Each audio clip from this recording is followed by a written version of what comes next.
চট্টগ্রাম নগরীর ব্যস্ততম ২ নম্বর গেট এলাকায় ফিটনেস স্কয়ার এই শপিং মলের পঞ্চম তলায় রেলিং ধরে দাঁড়িয়েছিলেন এক যুবক। সিসিটিভি ফুটেজে দেখা যায় তিনি বেশ কিছুক্ষণ ধরে আশপাশটা পর্যবেক্ষণ করছিলেন। কখনো নিচের দিকে তাকাচ্ছেন, আবার কখনো চারপাশে চোখ বুলিয়ে দেখছেন। এক পর্যায়ে যখন আশেপাশে তেমন কাউকে তিনি দেখতে পারছেন না, তখন তিনি রেলিংয়ের উপরে ওঠেন। পরের মুহূর্তেই ঘটে যায় মর্মান্তিক একটি দুর্ঘটনা।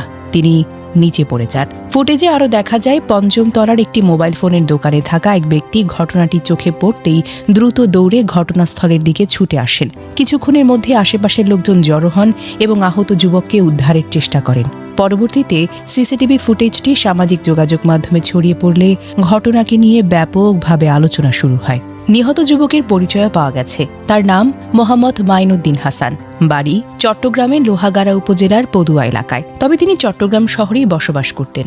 ভিডিওটিকে ঘিরে সামাজিক যোগাযোগ মাধ্যমে নানা ধরনের মতামত দেখা যায়। অনেকের মতে ফুটেজে তার আচরণ মানসিক অস্থিরতার ইঙ্গিত দেয়, আবার কেউ কেউ তো এটিকে দুর্ঘটনাবশত পড়ে যাওয়ার ঘটনা বলেও মনে করছেন। শুধুমাত্র একটি ভিডিও দেখে কখনো কোনো চূড়ান্ত সিদ্ধান্তে পৌঁছানো সম্ভব নয়। তোর প্রকৃত কারণ তদন্তের মাধ্যমেই তো নিশ্চিত হওয়া যাবে।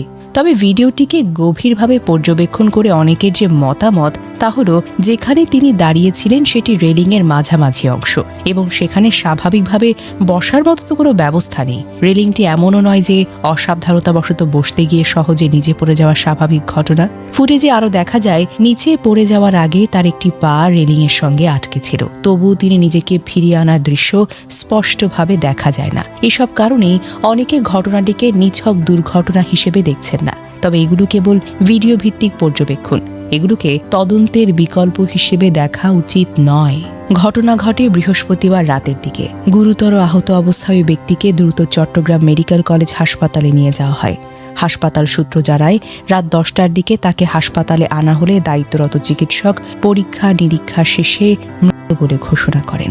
হাসপাতাল সূত্রে আরও জানা গেছে, ফিটনেস স্কয়ারের সিকিউরিটি সুপারভাইজার প্রিয় দত্ত আহত ব্যক্তিকে উদ্ধার করে চট্টগ্রাম মেডিকেল কলেজ হাসপাতালে নিয়ে যান, কিন্তু মাথা ও শরীরের বিভিন্ন স্থানে গুরুতর আঘাতের কারণে তাকে আর বাঁচানো সম্ভব হয়নি। তবে হত্যা হোক কিংবা দুর্ঘটনা, কোনো মৃত্যু কাম্য নয়। একটি প্রাণ হারিয়ে গেলে শুধু একজন মানুষই হারিয়ে যান না, ভেঙে পড়ে একটি পরিবার, থেমে যায় অসংখ্য স্বপ্ন, আর স্বজনদের জীবনে থেকে যায় আজীবনের শূন্যতা।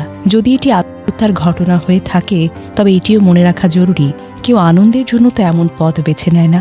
অধিকাংশ ক্ষেত্রেই মানুষ চরম মানসিক কষ্ট, হতাশা, অসহায়ত্ব কিংবা জীবনের প্রতি সব আশা হারিয়ে ফেললে এমন একটা সিদ্ধান্তের দিকে চলে যায়। ধর্মীয় দৃষ্টিকোণ থেকে আত্মহত্যা অবশ্যই মহাপাপ।